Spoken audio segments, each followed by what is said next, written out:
പിതാവേ, അന്ത്യകാല നിമിഷങ്ങളിൽ അവിടുത്തെ വചനം ധ്യാനിച്ച് ഹൃദയപരമാർത്ഥതയോടെ പശ്ചാത്തപിച്ച് അവിടുത്തെ വഴികളിൽ ചരിക്കുവാൻ അടിയങ്ങളെ അനുവദിക്കണമേ. ഈ ദിവസത്തിനും ഞങ്ങളുടെ ജീവനും അങ്ങ് ഞങ്ങൾക്ക് നൽകിയ എല്ലാ ദാനങ്ങൾക്കും അടിയങ്ങൾ നന്ദി പറയുന്നു നാഥ. അവിടുത്തെ അനന്തമായ കരുണയ്ക്കും പാപമോചനത്തിനും നന്ദി ദൈവമേ. വെളിപാടിൻ്റെ വചനങ്ങൾ ഞങ്ങൾ വായിക്കുമ്പോൾ പരിശുദ്ധാത്മാവിനെ നൽകി ഞങ്ങൾക്ക് ജ്ഞാനവും ഉൾക്കാഴ്ചകളും പ്രദാനം ചെയ്യണമേ. അവിടുത്തെ വചനത്തിനായി അടിയങ്ങൾ കാതോർക്കുന്നു. ഞങ്ങളിൽ വന്നു നിറയണമേ. വിശുദ്ധ യോഹന്നാൻ ലഭിച്ച വെളിപാട് അധ്യായം 13. 2 മൃഗങ്ങൾ. കടലിൽ നിന്ന് കയറി വരുന്ന ഒരു മൃഗത്തെ ഞാൻ കണ്ടു. അതിന് 10 കൊമ്പും 7 തലയും, കൊമ്പുകളിൽ 10 രത്നങ്ങളും, തലകളിൽ ദൈവദൂഷണപരമായ ഒരു നാമവും ഉണ്ടായിരുന്നു. ഞാൻ കണ്ട മൃഗം പുള്ളിപ്പുലിയെപ്പോലിരുന്നു. അതിൻ്റെ കാലുകൾ കരടിയുടേതുപോലെ, വായ് സിംഹത്തിൻ്റേതുപോലെയും. സർപ്പം തൻ്റെ ശക്തിയും സിംഹാസനവും വലിയ അധികാരവും അതിന് കൊടുത്തു. അതിൻ്റെ തലകളിലൊന്ന് മാരകമായി മുറിപ്പെട്ടതുപോലെ തോന്നി. എങ്കിലും മരണകാരണമായ ആ മുറിവ് സുഖമാക്കപ്പെട്ടു. ഭൂമി മുഴുവൻ ആ മൃഗത്തെക്കുറിച്ച് ആശ്ചര്യപ്പെട്ടു. മൃഗത്തിന് അധികാരം നൽകിയത് നിമിത്തം അവർ സർപ്പത്തെ ആരാധിച്ചു. അവർ ഇങ്ങനെ പറഞ്ഞുകൊണ്ട് മൃഗത്തെയും ആരാധിച്ചു: ഈ മൃഗത്തെപ്പോലെ ആരുണ്ട്? ഇതിനോട് പോരാടാൻ ആർക്ക് കഴിയും? ദൈവദൂഷണവും വൻപും പറയുന്നൊരു വായ് അതിന് നൽകപ്പെട്ടു. 42 മാസം പ്രവർത്തനം നടത്താൻ അതിന് അധികാരവും നൽകപ്പെട്ടു.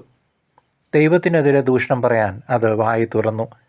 അവിടുത്തെ നാമത്തെയും അവിടുത്തെ വാസസ്ഥലത്തെയും സ്വർഗത്തിൽ വസിക്കുന്നവരെയും അത് ദുഷിച്ചു പറഞ്ഞു. വിശുദ്ധരോട് പടപൊരുതി അവരെ കീഴ്പ്പെടുത്താൻ അതിന് അനുവാദം നൽകി. സകല ഗോത്രങ്ങളുടെയും ജനതകളുടെയും ഭാഷകളുടെയും രാജ്യങ്ങളുടെയും മേൽ അതിന് അധികാരവും ലഭിച്ചു. വധിക്കപ്പെട്ട കുഞ്ഞാടിൻ്റെ ജീവഗ്രന്ഥത്തിൽ ലോകസ്ഥാപനം മുതൽ പേരെഴുതപ്പെടാത്തവരായി ഭൂമിയിൽ വസിക്കുന്ന സർവരും അതിനെ ആരാധിക്കും. ചെവിയുള്ളവൻ കേൾക്കട്ടെ. തടവിലാക്കപ്പെടേണ്ടവൻ തടവിലേക്ക് പോകുന്നു. വാളുകൊണ്ട് വധിക്കുന്നവൻ വാളിന് ഇരയാകണം. ഇവിടെയാണ് വിശുദ്ധരുടെ സഹനശക്തിയും വിശ്വാസവും. ഭൂമിക്കടിയിൽ നിന്ന് കയറി വരുന്ന വേറൊരു മൃഗത്തെ ഞാൻ കണ്ടു. അതിന് കുഞ്ഞാടിൻ്റേതുപോലുള്ള 2 കൊമ്പുകൾ ഉണ്ടായിരുന്നു. അത് സർപ്പത്തെപ്പോലെ സംസാരിച്ചു. അത് ആദ്യത്തെ മൃഗത്തിൻ്റെ എല്ലാ അധികാരവും അതിൻ്റെ മുൻപിൽ പ്രയോഗിച്ചു. മാരകമായ മുറിവ് സുഖമാക്കപ്പെട്ട ആദ്യത്തെ മൃഗത്തെ ആരാധിക്കാൻ അത് ഭൂമിയെയും ഭൂവാസികളെയും നിർബന്ധിച്ചു. ആകാശത്തു നിന്ന് ഭൂമിയിലേക്ക് തീ ഇറക്കുക പോലും ചെയ്ത് വലിയ അടയാളങ്ങളും മനുഷ്യരുടെ മുമ്പാകെ അത് കാണിച്ചു. മൃഗത്തിൻ്റെ മുമ്പിൽ പ്രവർത്തിക്കാൻ തനിക്ക് അനുവദിക്കപ്പെട്ടിരുന്ന അടയാളങ്ങൾ വഴി അത് ഭൂവാസികളെ വഴിതെറ്റിച്ചു. വാളുകൊണ്ട് മുറിവേറ്റിട്ടും ജീവൻ നഷ്ടപ്പെടാതിരുന്ന മൃഗത്തിൻ്റെ പ്രതിമയുണ്ടാക്കാൻ അത് ഭൂവാസികളോട് നിർദ്ദേശിച്ചു. മൃഗത്തിൻ്റെ പ്രതിമയ്ക്ക് ജീവശ്വാസം പകരാൻ അതിന് അനുവാദം കൊടുക്കപ്പെട്ടു. പ്രതിമയ്ക്ക് സംസാരശക്തി ലഭിക്കുവാനും പ്രതിമയെ ആരാധിക്കാത്തവരെ കൊല്ലിക്കാനും വേണ്ടിയായിരുന്നു അത്. ചെറിയവരും വലിയവരും, ധനികരും ദരിദ്രരും, സ്വതന്ത്രരും അടിമകളുമായ എല്ലാവരുടെയും വലത് കൈയിലോ നെറ്റിയിലോ മുദ്ര കുത്തണമെന്ന് അത് നിർബന്ധിച്ചു. മൃഗത്തിൻ്റെ നാമമോ നാമത്തിൻ്റെ സംഖ്യയോ മുദ്രടിക്കപ്പെടാത്തവർക്ക് കൊടുക്കൽ വാങ്ങൽ അസാധ്യമാക്കാൻ വേണ്ടിയായിരുന്നു അത്. ഇവിടെയാണ് ജ്ഞാനം ആവശ്യമായിരിക്കുന്നത്. ബുദ്ധിയുള്ളവൻ മൃഗത്തിൻ്റെ സംഖ്യ കണക്ക് കൂട്ടട്ടെ. അത് ഒരു മനുഷ്യൻ്റെ സംഖ്യയാണ്. ആ സംഖ്യ 666. പ്രിയ ദൈവജനമേ, വിശുദ്ധ യോഹന്നാൻ രചിച്ച വെളിപാട് പുസ്തകത്തിലെ 13-ാം അധ്യായം തിന്മയുടെ ശക്തികളെയും അവയുടെ പ്രവർത്തനങ്ങളെയും കുറിച്ചുള്ള ആഴമേറിയ ഉൾക്കാഴ്ചകൾ നമുക്ക് നൽകുന്നു. കടലിൽ നിന്ന് കയറി വരുന്ന ക്രൂരമൃഗത്തെയും ഭൂമിയിൽ നിന്ന് വരുന്ന മറ്റൊരു മൃഗത്തെയും കുറിച്ചുള്ള വിവരണം ലോക ചരിത്രത്തിലുടനീളം സഭ നേരിടുന്ന പീഡനങ്ങളെയും ക്രിസ്തു വിരുദ്ധ ശക്തികളുടെ ഉയർച്ചയെയും പ്രതീകാത്മകമായി ചിത്രീകരിക്കുന്നു.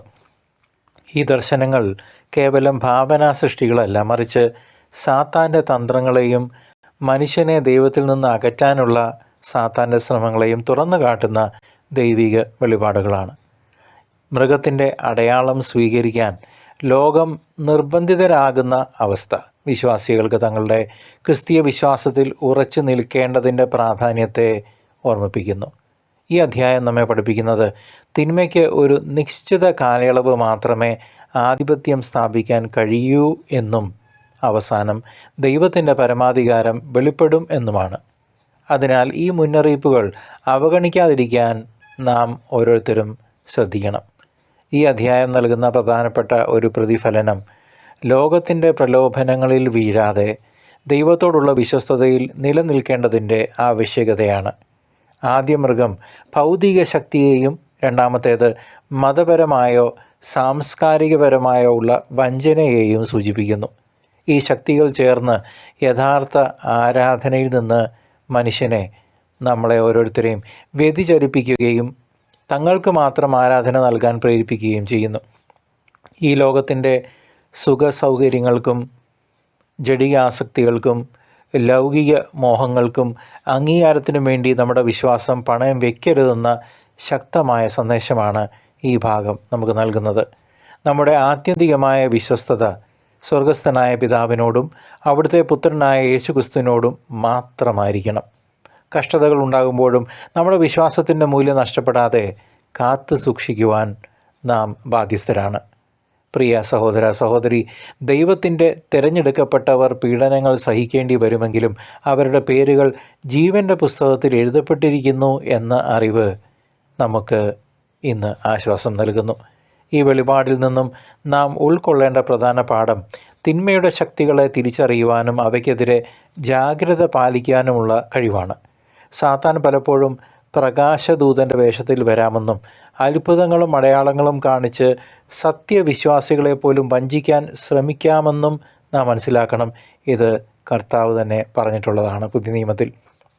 രണ്ടാമത്തെ മൃഗം ആദ്യത്തെ മൃഗത്തിനു വേണ്ടി പ്രവർത്തിക്കുന്നത് തെറ്റായ ആത്മീയതയിലൂടെ ജനങ്ങളെ വഴിതിരിക്കുന്നതിനെ കാണിക്കുന്നു.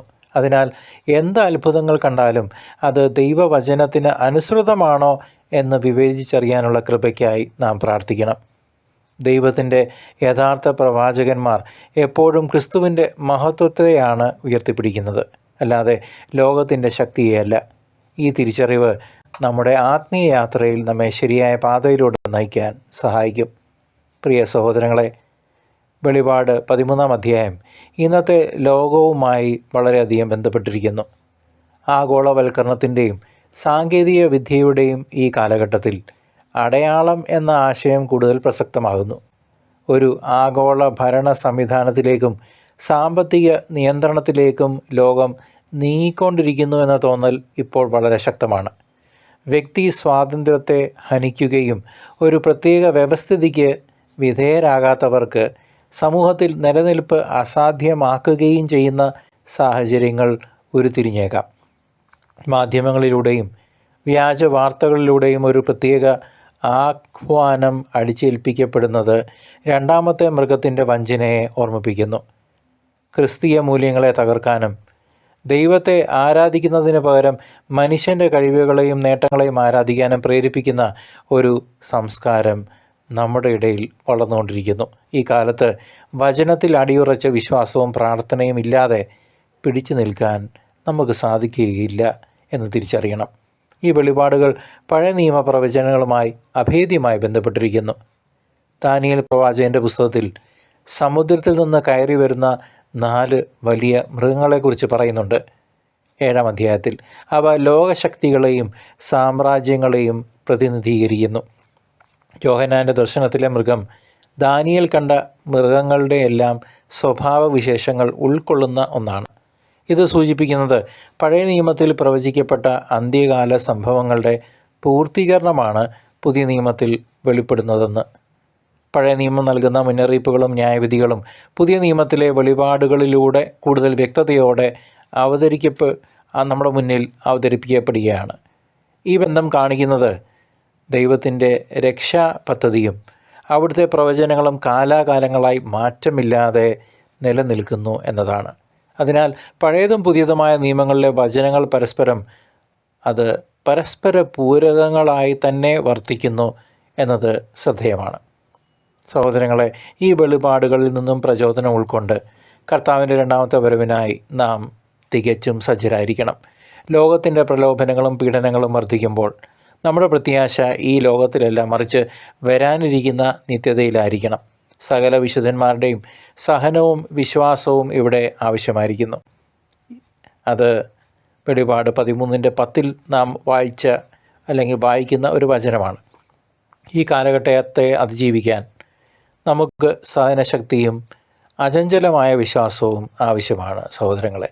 ഈ ലോകത്തിലെ നമ്മുടെ ജീവിതം തീർത്തും ക്ഷണികമാണ്, എന്നാൽ ദൈവരാജ്യം ശാശ്വതമാണ്. അതിനാൽ ലോകത്തിൻ്റെ അടയാളത്തിന് പകരം പരിശുദ്ധാത്മാവിൻ്റെ മുദ്ര നമ്മുടെ ഹൃദയങ്ങളിൽ പതിപ്പിക്കാൻ നാം അനുവദിക്കണം തമ്പുരാനെ. പാപത്തെ ഉപേക്ഷിച്ച് വിശുദ്ധിയിൽ ജീവിച്ചുകൊണ്ട് ഏതു നിമിഷവും കർത്താവിനെ സ്വീകരിക്കാൻ തയ്യാറായ മണവാട്ടിയെപ്പോലെ നമുക്കും കാത്തിരിക്കാം. ഈ വെളിപാടിൻ്റെ പൂർണ്ണത നാം കർത്താവായ യേശുവിൽ കാണുന്നു. തിന്മയുടെ ശക്തികൾക്കെതിരെ അവിടുന്ന് അന്തിമ വിജയം കാൽവരിയിൽ വരിച്ചു. യേശുവിൻ്റെ കാൽവരി യാഗത്തിലൂടെ സാത്താൻ്റെ തല തകർക്കപ്പെട്ടു. അവൻ്റെ ആധിപത്യം എന്നേക്കുമായി ഇല്ലാതായി. മൃഗവും അതിൻ്റെ അനുയായികളും ഒടുവിൽ അഗ്നികുണ്ഡത്തിലേക്ക് എറിയപ്പെടുമ്പോൾ ക്രിസ്തു തൻ്റെ സഭയോടൊപ്പം മഹത്വത്തിൽ വാഴും. ഈ ഉറച്ച പ്രത്യാശ നമ്മുടെ ഹൃദയങ്ങളിൽ നിറയട്ടെ. നമ്മുടെ കർത്താവ് ഉടൻ വരുന്നു. ഒരുങ്ങാം. വിശ്വാസത്തിൽ സ്ഥിരതയോടെ നമുക്ക് നിൽക്കാം. തിന്മയെ ഭയപ്പെടേണ്ട. ദൈവം നമ്മുടെ തമ്പുരാൻ നമ്മോടൊപ്പമുണ്ട്. വിജയം നമുക്ക് ഉറപ്പാണ്. ധൈര്യമായിരിക്കാം. കർത്താവിനെ ഇനിയും അറിയാത്ത ഒരു വ്യക്തിക്കെങ്കിലും ഈ സ്നേഹ സന്ദേശം പങ്കുവെച്ച് സുവിശേഷ വേലയിൽ പങ്കാളികളാകുവാൻ കർത്തൃനാമത്തിൽ സഹോദര സഹോദരി നിങ്ങളെ ഞാൻ സ്നേഹത്തോടെ ക്ഷണിക്കുന്നു. ദൈവം നിങ്ങളുടെ ജീവിതങ്ങളെ സമ്പുഷ്ടമാക്കട്ടെ.